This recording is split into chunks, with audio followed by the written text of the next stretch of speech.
Hi friends, இன்னைக்கு காலையில் என்ன சாப்பாடு அம்மாட்ட கேட்கலாமா? இன்னைக்கு காலையில் என்ன சாப்பாடு வச்சுருக்க? இப்போ நேற்று சம்மந்தாரம் அவங்க சீர் கொண்டு வந்ததுனால சாதம் கொஞ்சம் கூட வடிச்சிட்டேன்டா. அதனால நீச்சு தண்ணி வச்சுருக்கேன்.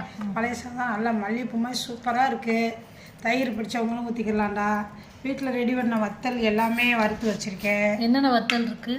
சுண்டை வத்தல், மிளகா வத்தல், சீனிவாய்க்காய் வத்தல் வச்சுருக்கேன்டா. கடைக்கு போனேன், நெய் மீன் வாங்கிட்டு வந்தேன்டாம்மா, அது வர பொரிச்சு வச்சுருக்கேன். நெய் மீன் கருவாடு. ஆமாம். இது